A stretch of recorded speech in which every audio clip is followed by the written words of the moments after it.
This story is about Howard Beale, who was the network news anchorman on UBS TV. In his time, Howard Beale had been a mandarin of television, the grand old man of news with a hot rating of 16 and a 28 audience share.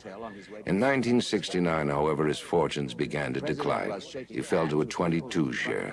The following year, his wife died, and he was left a childless widower with an 8 rating and a 12 share. He became morose and isolated, began to drink heavily, and on September 22nd, 1975, he was fired.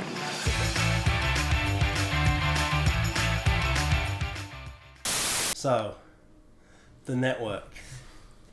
With everything going on in the news at the moment, it was a good film to pick, because this film, and when I say going on in the news, I don't mean the horrible situation in Ukraine or Russia or Putin being a cunt or any of that.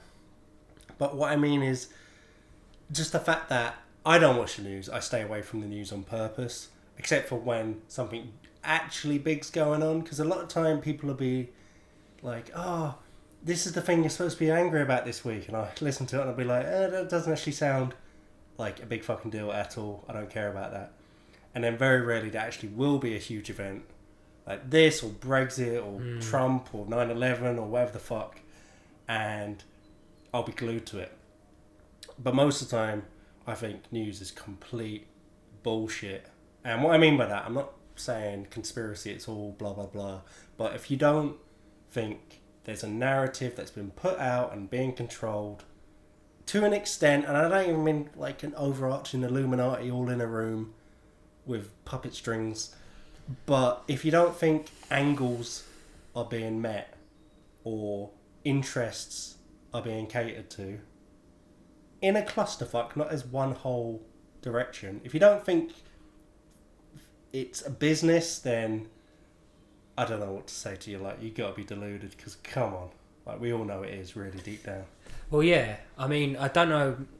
Well, number one, I agree with that point. I know in America, obviously where this film is set, admittedly made in 1974, we'll talk about, or 1975, we'll talk about its predictions later on. But I know in America that the news channels are very politically motivated. Like, you'll get Fox News, which is well known to be, I get confused with the party, the Republican agenda or the Democratic agenda. They're very carved down. Yeah, they'll just put on news that will show them in a good light, and it's not truthful. Do you know what I mean? Do you see that here?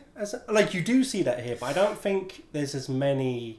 I think it's more obvious in the newspapers. I think generally, like, the news channels are all. I think they're quite, all left. Yeah, I don't think there's any right news channels. To be honest, I think the news channels in this country are, which is a good thing, very unbiased. Like, don't know about that. Compared to America, maybe, maybe. Like, well, do you know what? I think it's more pronounced in America because it is, because they're always ahead of us and everything. Yeah, but also, we don't really have a right in terms of, like, the TV news. We don't have a right option there. So yeah. I guess it's hard to see how they're as biased when there's only one real side of it. Like, look at the newspapers and tell me there's not bias in the newspapers. Yeah, well, that's what it's. But if there was only the Guardian and only, I don't know, other ones left, would you notice it as much, or would you just say that's the news? Well, just in contrast, for anyone that's not from the UK, what Declan is saying is, with the newspapers, you said the Guardian. Yeah, the Guardian's very left. The Guardian would be the left. Daily Mail would be the right. Daily Mail would be conservatives, for example, which you probably get in other countries as well. Was your question, would we notice it? I'm saying you notice the bias a lot more. Yeah. Because there's the counteract. Yeah. Whereas in TV news here, I don't think there is really a right counteract. No, I don't think I would. The closest thing would be Sky News, and I'm only saying that because it's owned by the fella that owns Fox, Rupert Murdoch. But even then, Sky's not really. Sky's at, like, it's slightly. It's only a little bit left of centre, but it's not really. You can call there. There's no example really, is there? I think, to be honest, I don't really notice the bias in this country. But the problem is, I had this conversation with my mate Ryan, not giving shout outs or anything, And it was a very interesting conversation when we went up to Hartlepool to watch the game, because he came out with, he's reading this big book about politics, and obviously this broke my golden rule because I don't really talk about politics or work in the pub. It's my 2 golden rules, because I see the pub as a sacred place. It's a safe place. Yeah, safe place. Safe, cosy little area. And I think, Declan, with politics and stuff, you're very ingrained in your whole life of who you vote for. Like, for example, like, if you're working class, you vote for Labour, typically. Like, you'd be like, forget the Conservatives. They brought down the miners in the 1980s. And Ryan, which I've never thought of this before, but it makes perfect sense. He would be like, I don't have an allegiance to anyone. Like, every voting thing, I read everyone's manifesto, and I just vote for the one that's the best. And I was like, that makes total sense. That's actually amazing. like, why would I just because my family has voted Labour all their life or something, just be automatically like, I'm voting Labour again? Do you know what I mean? And I think it does get into you, like, which kind of like, it's tribalism. Yeah, tribalism. So I don't think I really do notice the bias in the news. Sometimes I look at it like, well, it's harder to notice to realise it's biased when you're nodding your head along exactly with it. Yeah. So like, the Conservatives would just come up or whatever, I'd be like, them again. Like, so the bias is already ingrained. Well, I remember, and I don't want to get too political, so I'm not even going to name the particular person, but I'm interested in world events, but I stay out of politics and conversation politics, because to be honest, politics, 99% of it boils down to just gossip, so I'm just not interested. It does. But there was one particular Conservative politician that was kind of in the news, and I remember I was around your house having a whiskey with you and your dad, and you were just going off on him, like hating him, saying he's scum and all this, and purely not even challenging it. I was just interested. I was like, "What? Like, give me some reasons why." And you just immediately were like, you just didn't have any. You were just like, you were just frothing at the mouth over nothing. I know. But let's be honest, like, again, not getting political or naming any parties, certain parties during the pandemic in this country have taken the piss. Yeah, so there's only one party. It's led to a lot of resentment. But this kind of like does tally onto the network, because I'm not going to say it's political, but there's certain stuff in it that's as relevant today as it's interesting when it was made. Because watching the network, the basic premise, like we you know it if you're watching this, but the basic premise is a news anchor threatens to kill himself on air, and this creates a ratings boom, and the network end up actually creating a show around him. Ladies and gentlemen, I would like at this moment to announce that I will be retiring from this program in 2 weeks' time because of poor ratings. Since this show was the only thing I had going for me in my life, I have decided to kill myself. So what'd she say? I'm going to blow my brains out right on this program a week from today. 10 seconds to commercial. Oh, tune in next Tuesday. That should give the public relations people a week to promote the show. And it becomes... Yeah. And it's crazy to think of this in 1976, how pathetic this movie was in so many ways. Like, it basically predicts the gross, trashy reality TV culture that would follow it, emerge and really become kind of like the dominant form of television and entertainment. Because really, like social media and things like that, and vlogging, and they're just offshoots of that same thing. It's in the same family, it's just in different mediums.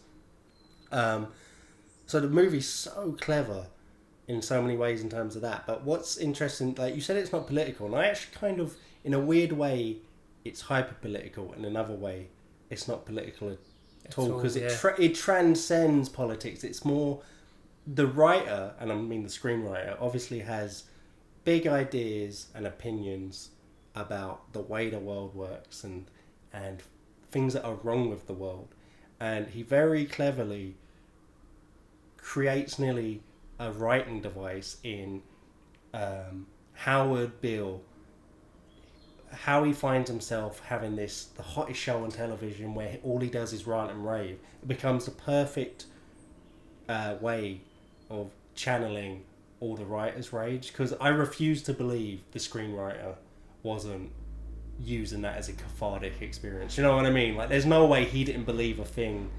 He didn't believe a single word that he put into Howard's mouth. It's just not possible. There's no way that passion could come out of thin air. At the end of the day, you've got to realise that the screenwriter works in, well, similar industry. So, like, he's probably venting some of his rage. Because you people and 62 million other Americans are listening to me right now. Because less than 3% of you people read books. Because less than 15% of you read newspapers. Because the only truth you know is what you get over this tube. Right now, there is an entire generation that never knew anything that didn't come out of this tube. They're always going on about how better things was, like, in the past. Like, it starts off in this film of Howard Beale going to Max Schumacher. Oh, I worked with blah, blah, blah in the 50s. And they're always going on about the golden age of TV. And then later on, Max Schumacher kicks off about a book saying, everyone's fucking written this book about the golden age of TV. And it's really about, like, the tube, as they call it, brainwashing people, essentially, at some points. Well, yeah, there's so many ways they explore that whole angle. Yeah. But it really is about how reality is so far removed from what happens on the television set. Yeah. And Howard Beale, when he just says, I'm going to fucking kill myself because life is shit, the network's fucked me over, and everything sucks. I don't have to tell you things are bad. Everybody knows things are bad. It's a depression. Everybody's out of work or scared of losing their job. The dollar buys a nickel's worth. Banks are going bust. Shopkeepers keep a gun under the counter. That is breaking down the fourth wall. Not in the movie, but for the audience watching in the movie.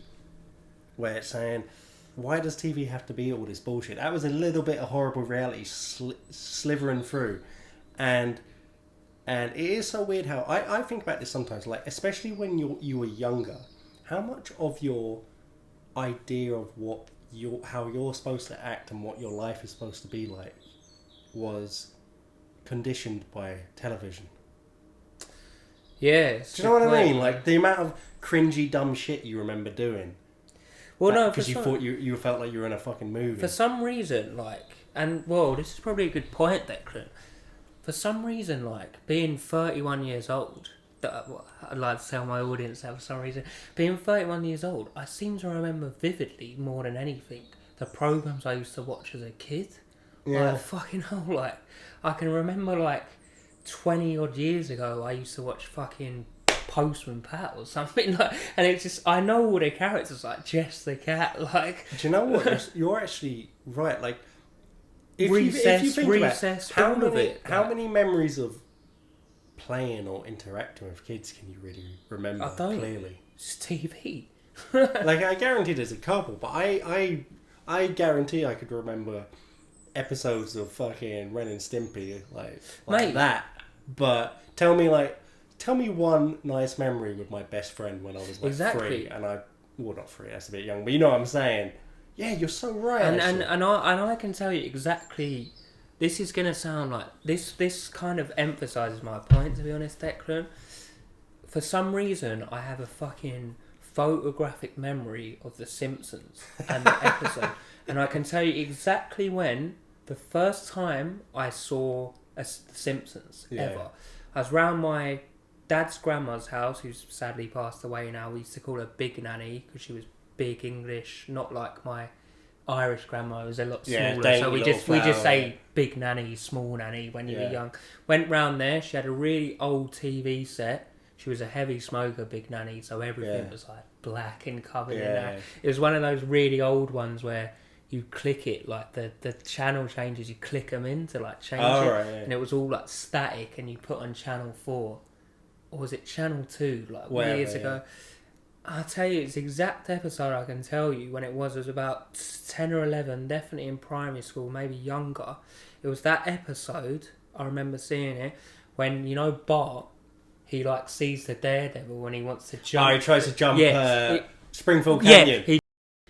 think it was my first time that my dad had seen it as well, because I remember us all cracking up when Homer stops him and then he falls, like, tumbling down. He gets in the ambulance. And the ambulance just drives forward into the tree. He just like comes out. So you remember that? You remember that crystal clear? Vividly. Now try and vividly. remember one time of your granddad cracking up about something. Don't know. Can you? Like, No. do you know what I mean? I guarantee I can't. I mean, my granddad didn't laugh much, to be fair, but you can't. Like those, No. and that's fucked up. I know. And I wonder if the previous generation would hear that and be like, what? And I don't, and you're right. I don't remember like going to the like park or doing something actually outside. Because I feel like watching this movie, a lot of the shit they talk about in it, I feel like we nearly understand it too well, but we also can't see the woods for the trees because we're too in it. Because what they're talking about, that was when it's like, this is gonna happen. It happened a long time ago for us. Yeah. And we're already in it. And it's nearly like how people are starting to talk about social media is completely fucking up people's brains and the way we interact. Yeah. Like, that is going to not really mean anything to our kids when they grow up. Because they will be completely immersed in it to the point where they don't know any different. We don't know any different other than being completely programmed by television. Yeah. Well, I'd say, to be honest, now, if we're going to look at it in context, television in this film was the menace and the news and it portraying what they wanted to portray, the network, essentially.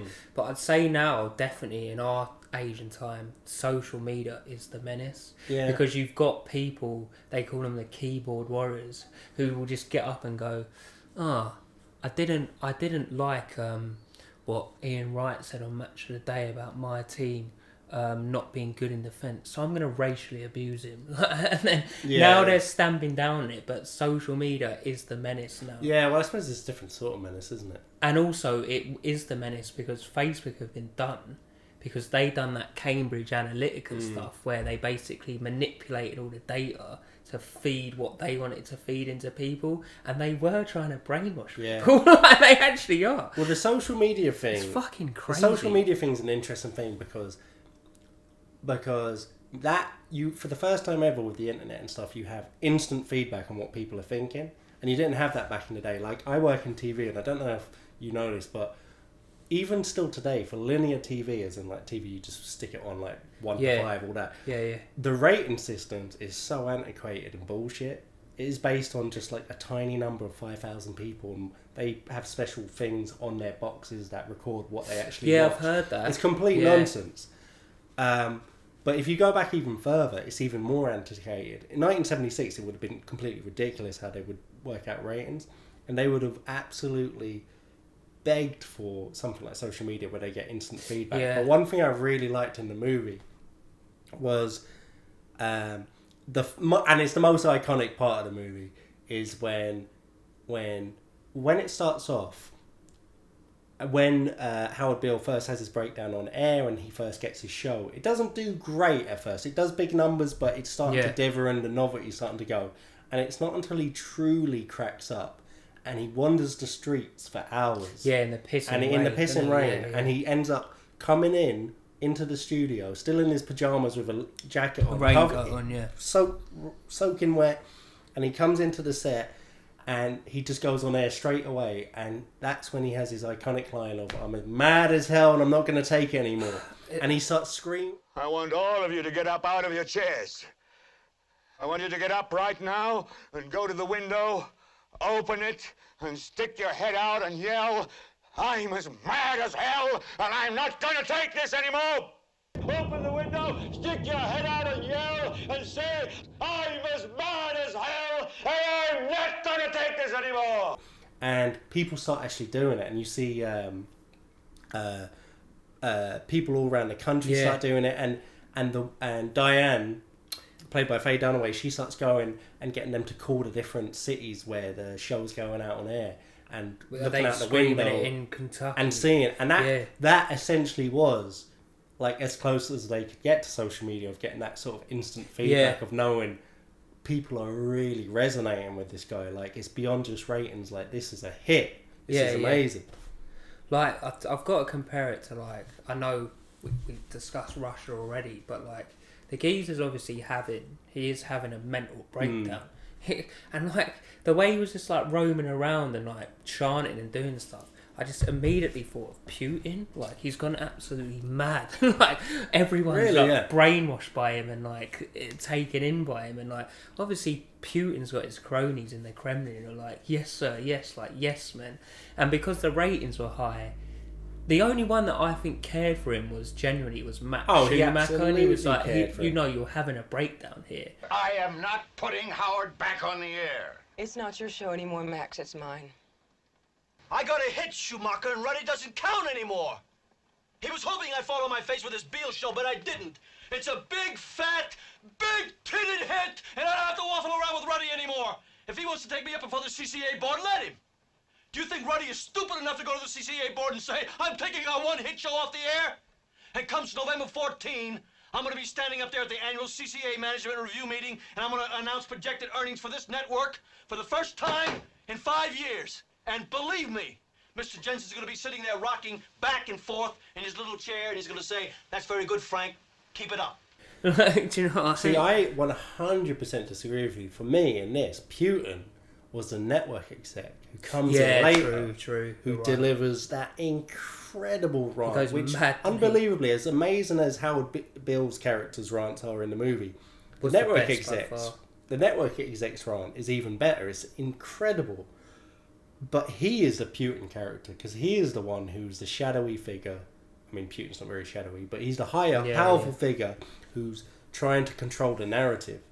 Howard Beale's character, he is the absolute renegade who is, despite being a complete madman, is screaming and ranting the absolute truth. And there's a reason why it resonates with so many people.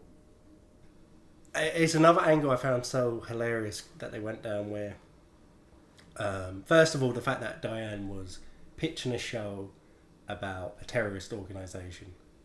Yeah. And again, it's so clever where that must have sounded so absurd at the time. And I wish we could go back in a time machine and see what people thought of these. Was this movie's ideas kind of like way too out there and people thought it was silly? Or was it kind of like more believable? But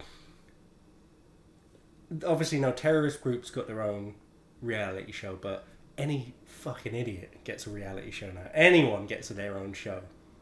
And no matter how like morally fucked up they are.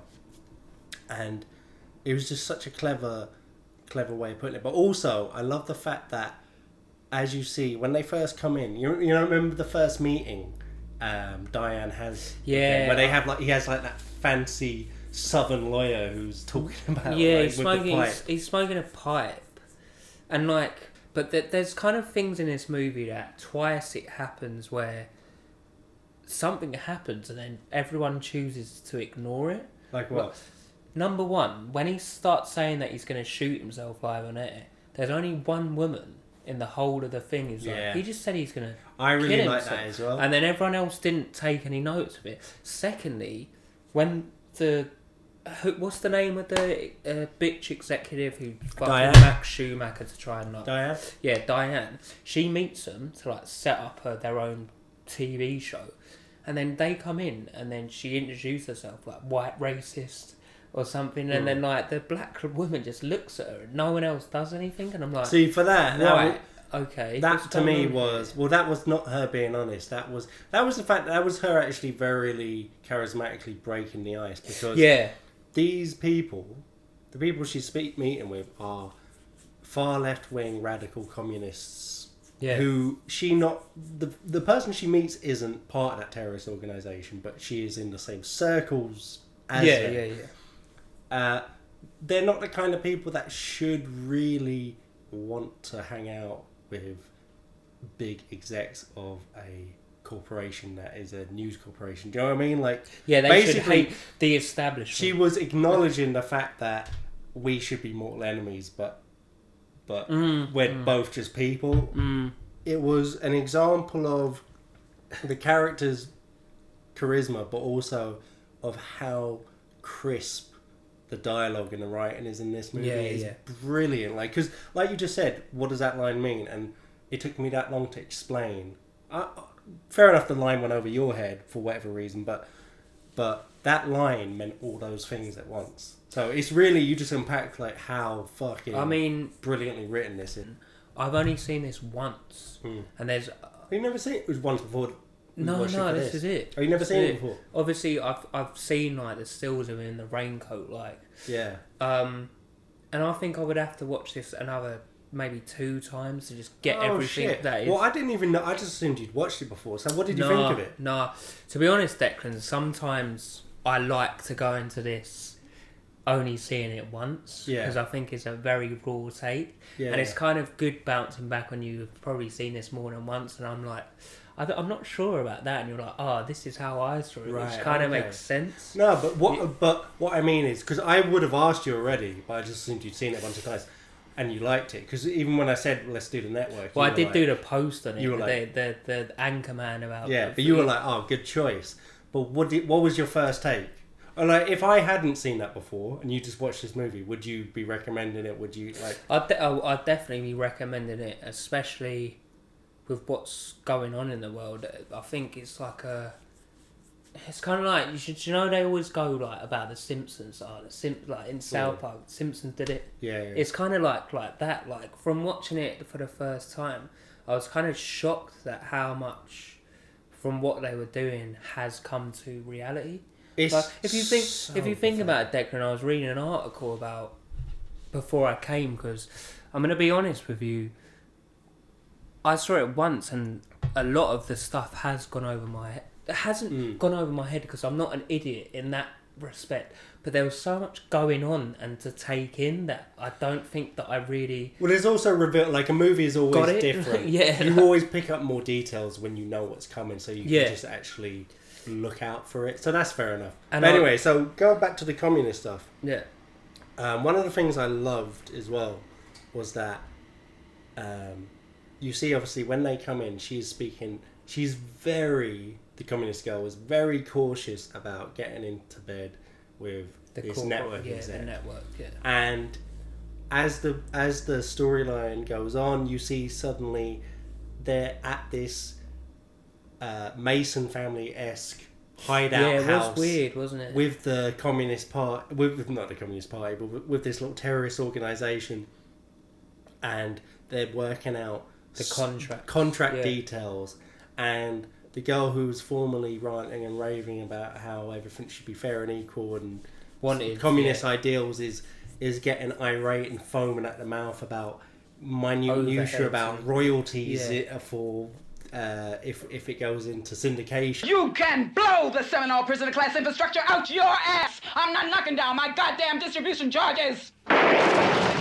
Man, give her the fucking overhead clause. Again, it's such good satire. It's so good at poking fun at that underbelly and reality of life that is so... it's such a cynical look at how people are so corruptible and how... Yeah.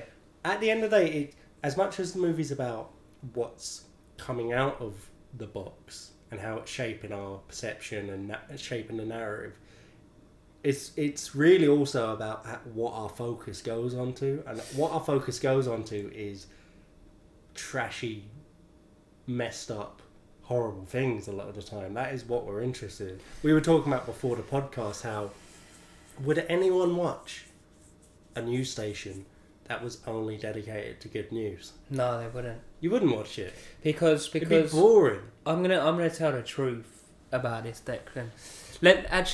Let me go back to that point that you just said about her and the contracts. Yeah. I guess the point that the writers was trying to make about this is she was staunch on her views before the profit got put in her face, and she then straight away, as soon as the dollar signs went in her eyes, she was like, no, I want this, this and this. That's what they were trying to get across there. And so angry. Yeah. Which, by the way, going on a tangent, but this is one of, like, in terms of movie screams and movie shouting, this has got to be the best movie of all time in terms of, like, people screaming. Do you know what I mean? No, like, I don't agree with that. No, but here's my point.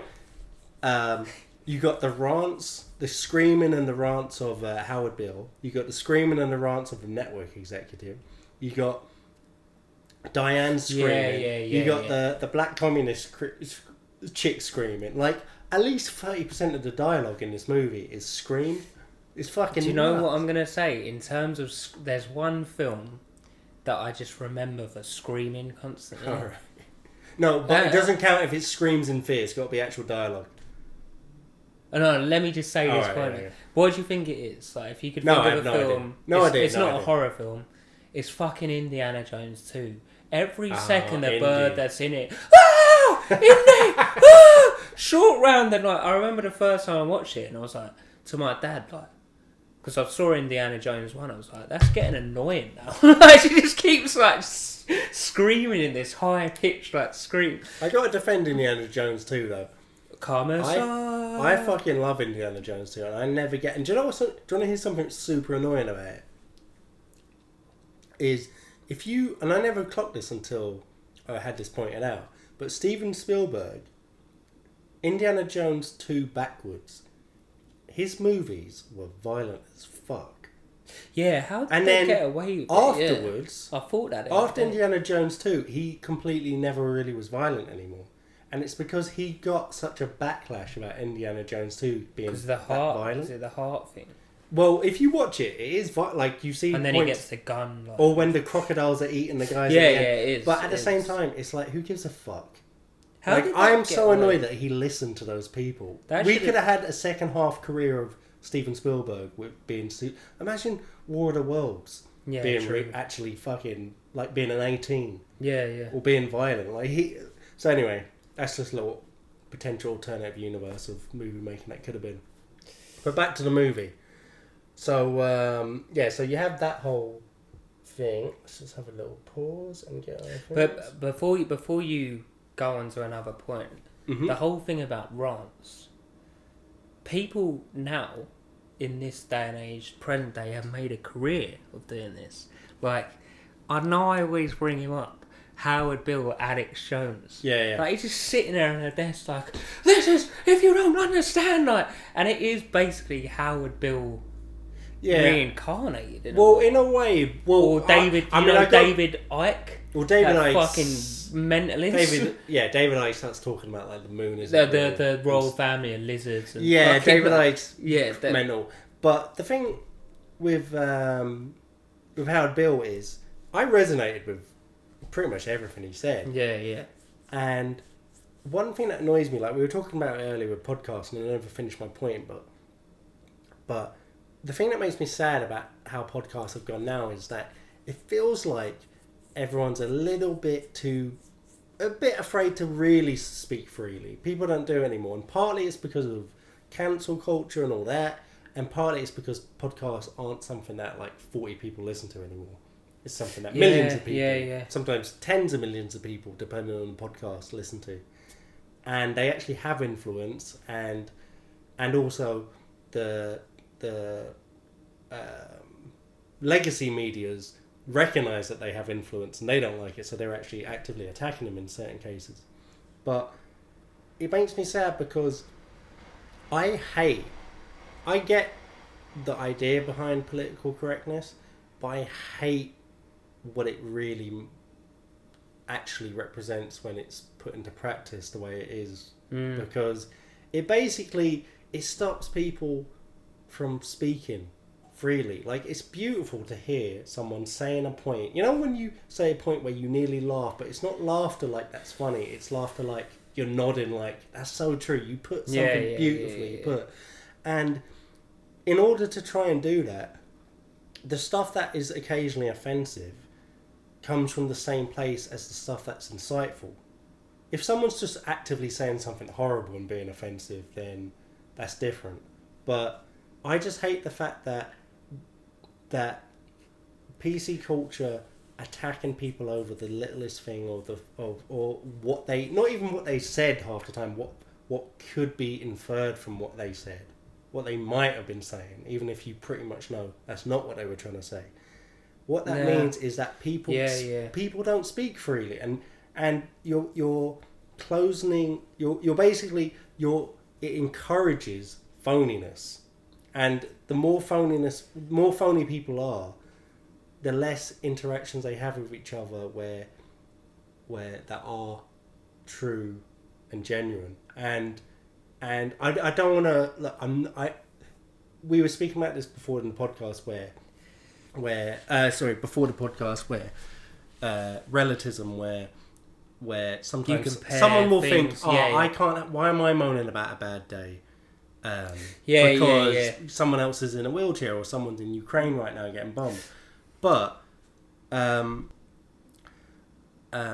obviously, what we're going through is nothing compared to what people went through in say communist Soviet Union or communist North Korea today. Yeah. But the way they're not allowed to speak their mind or speak the truth for fear of much worse consequences, what we're going through today in the West is a very minute, but still in the same family as that, where we're increasingly not allowed to speak our mind for fear of consequences, even when what we're intending to speak or the opinion we have has no malice or ill intent.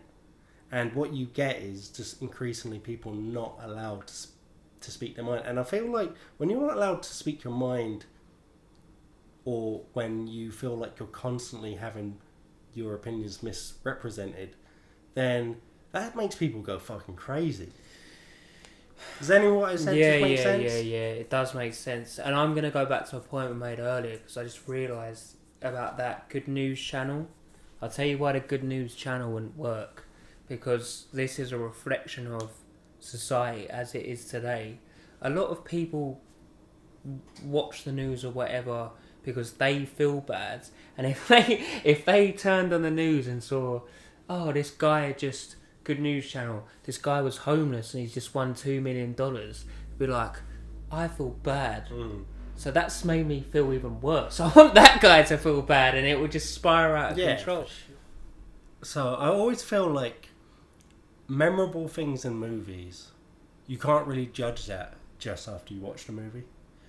You can only judge it after, a certain amount of time, but especially when it's years later. Because years after a movie, the only way you know if you liked a movie or not is by how you feel about it. Because you'll forget every line of dialogue, every little detail, who was even in it. But you don't ever really forget how you felt about a movie. And when I think about... I hadn't seen The Network in probably 10, 12 years. And one of the only things I remembered from it was Howard Beale, the character, screaming, I'm mad as hell and I don't want to take it anymore.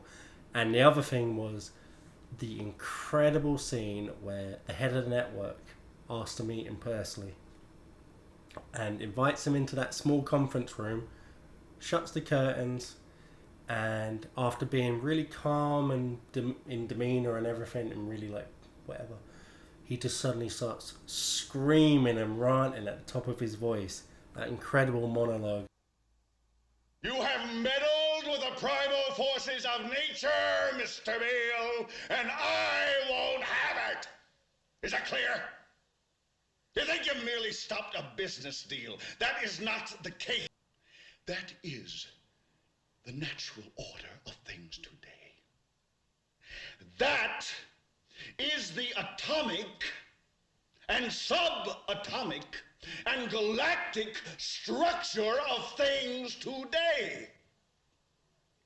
And you have meddled with the primal forces of nature.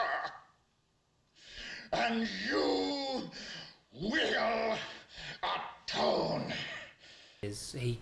Howard goes on the rant about the Arabs, doesn't he? And they're going to take over, or they're going to buy the whole, what do you call it, consortium? Or whatever they're specifically going to do doesn't really matter. Yeah. But what the point of it is in the movie and in the context of the message of the movie is that Howard actually starts talking about things that fucks with their agenda and the money and the big moves that are happening when we are all sitting down here squabbling about stupid this is going on or that's going on and the price of this and this tax. They're above like gods in the sky talking about the real big deals that really, entire industries changing and the kind of stuff like that's happening in the news right now where you talk about gangsters and then what really is going on above it is oligarchs dealing with billions and laundering money and all that sort of thing. So what really matters is that it's Howard starts talking about something that starts fucking with the heads of the corporations of that who are actually running the network. And when he does that, what do you think about this scene? Because I've thought about it in a lot of ways where... So when he approaches Howard in a way where he kind of nearly mirrors his own rants, do you think he did that intentionally because he thought that's what Howard would respond to? Yeah. I think by this point, Howard's had a full mental breakdown. You could tell that when he was getting led to the office, he was going, "I've seen the light," and the guy's trying to control him. He's lost it, and I think the executive guy knows that, and he's like, he will listen to so he does that on purpose. But it doesn't change the fact that it's one of the best scenes ever, and it's one of the most of it's done in a continuous 3 or 4 minute take, and it is just unbelievable acting. Like it is enthralling. It's the same thing as when a preacher is ranting on about the Bible and you're an atheist, but you still get enthralled by it because it is just... I don't even know if any of what he's saying is true, but it absolutely captivates you. Turn off your television sets. Turn them off now. Turn them off right now. Turn them off and leave them off. Turn them off right in the middle of the sentence I'm speaking to you now. Turn them off.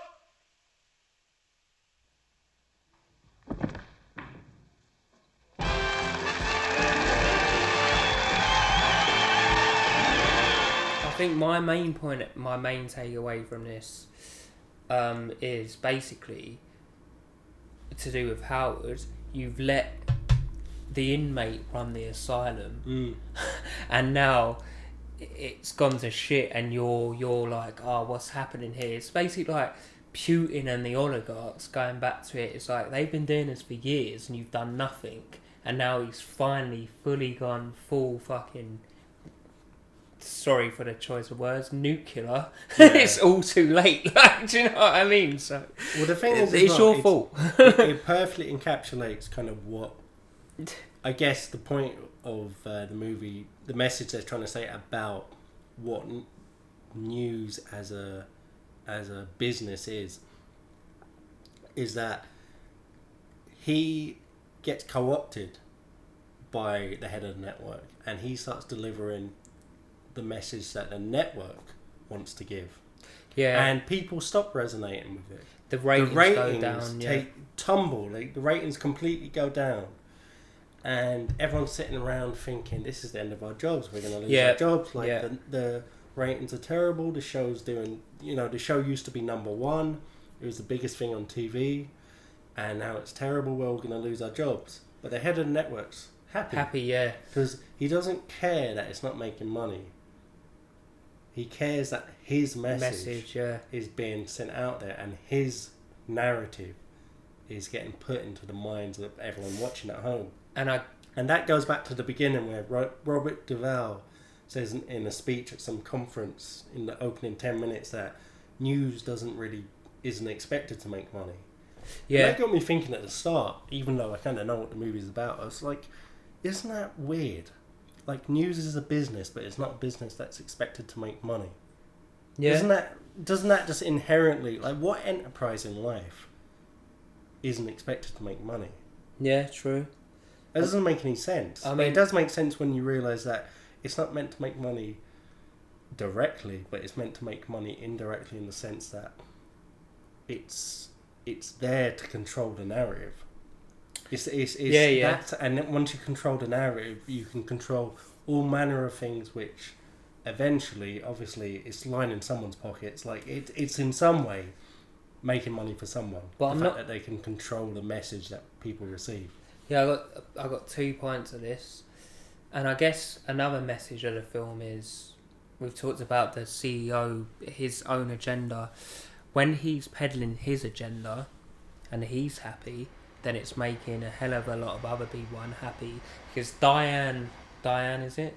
Sitting there thinking, I'm on top, I've got the #1 show. And when he starts peddling his agenda, the ratings are dropped, and she's automatically like chess. The queen has been knocked off the board, and she's gone. But so what do we do about this Beale son of a bitch? Suppose we'll have to kill him. I don't suppose you have any ideas on that, Diana. Well, what would you fellas say to an assassination? We talked about how prophetic the movie is in so many ways, and it's been prophetic over the period of 50-ish years, nearly 50 years. Yeah. So nearly, yeah. That's a long period of time. Fucking and hell, a lot of count, those, huh? some of those predictions would have probably seemed completely preposterous, really silly for 20-30 years till they came true. The final sequence of the movie and the unseen narrator that we never actually know who he is or where he comes from, who only comes in maybe 5 or 6 times in the movie, he finishes the movie by saying, Howard Beale, this was the story of Howard Beale, the first man to die because he had bad ratings. And starring the mad prophet of the airways, Howard Beale.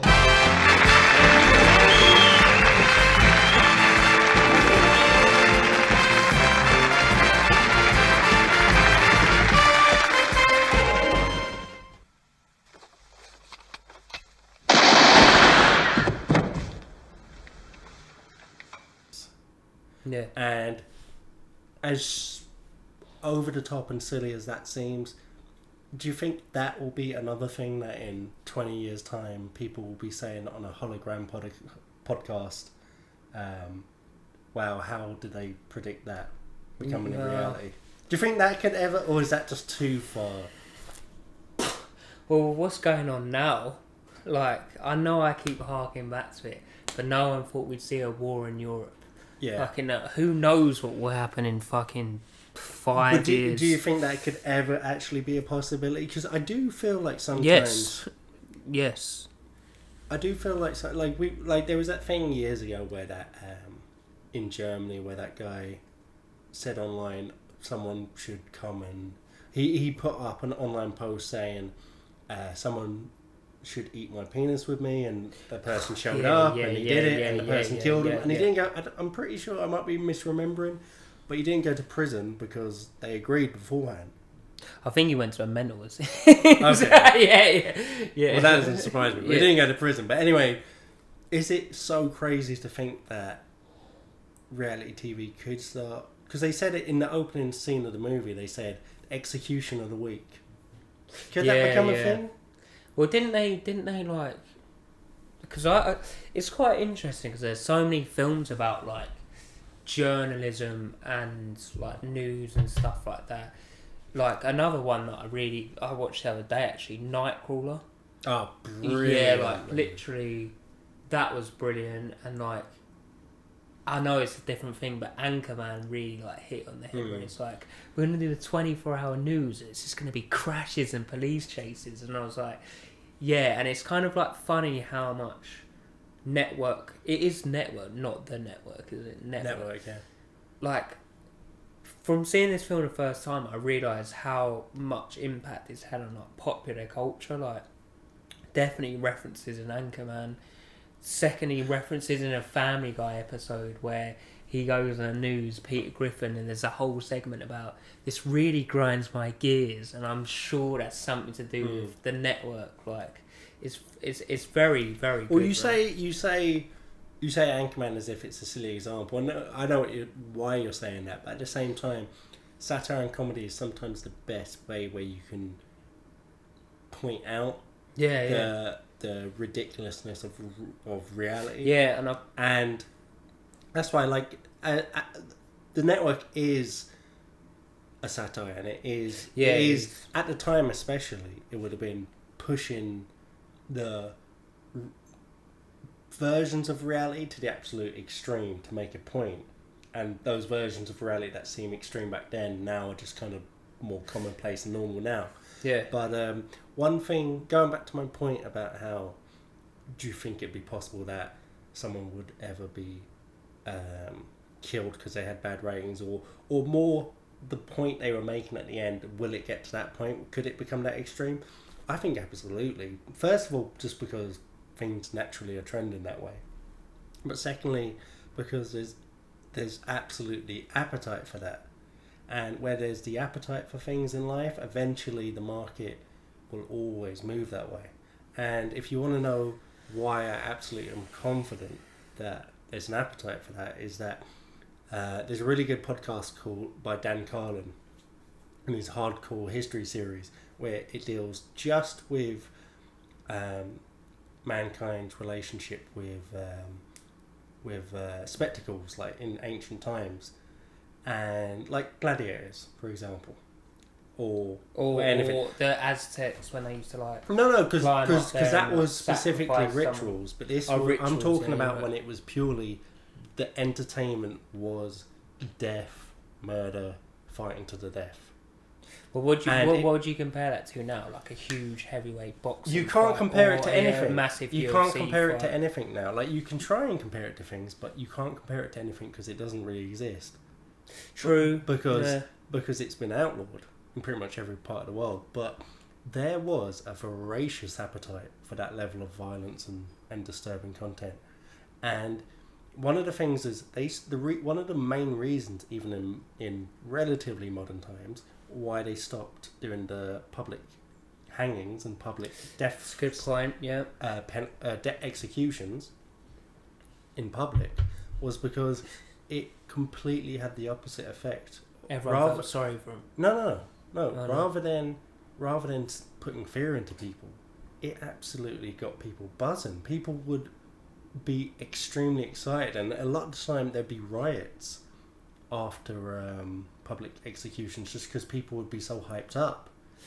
So for that reason, I just think, as morbid and impossible as it seems, I think absolutely one day there'll be a podcast in the future talking about how prophetic the network was and the writer of the network was in predicting that TV and entertainment would incorporate things as morbid as the murder, execution, suicide, and execution of people as part of it.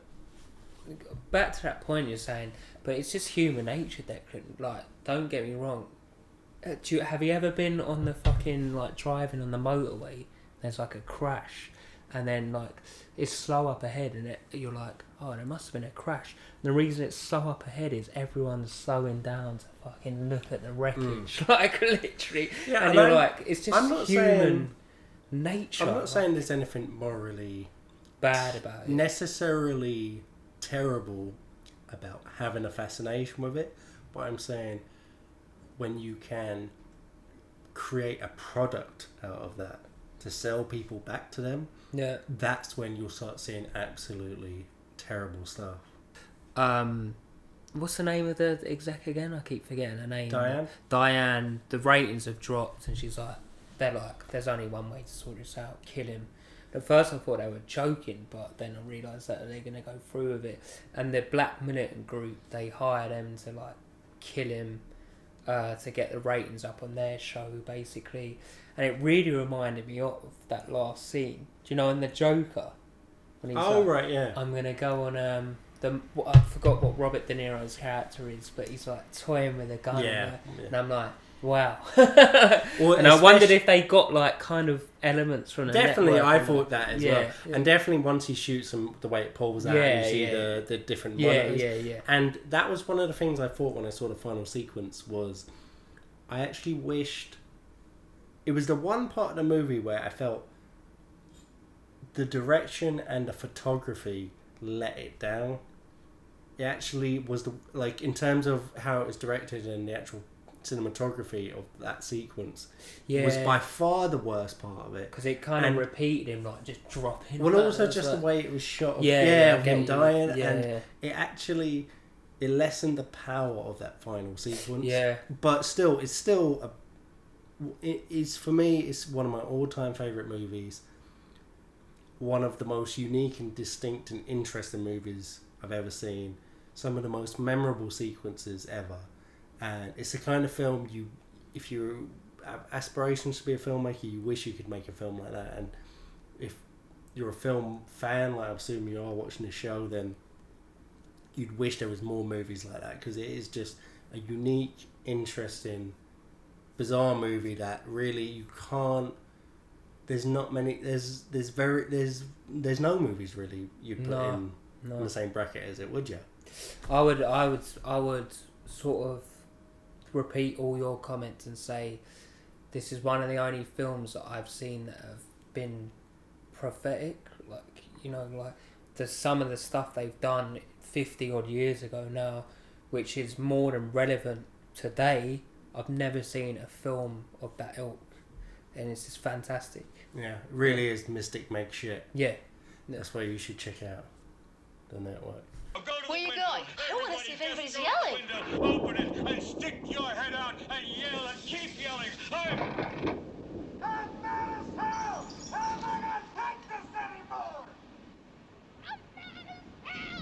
I'm not gonna take it anymore! I'm mad as hell! I'm not gonna take it! Don't forget to hit that like button and subscribe.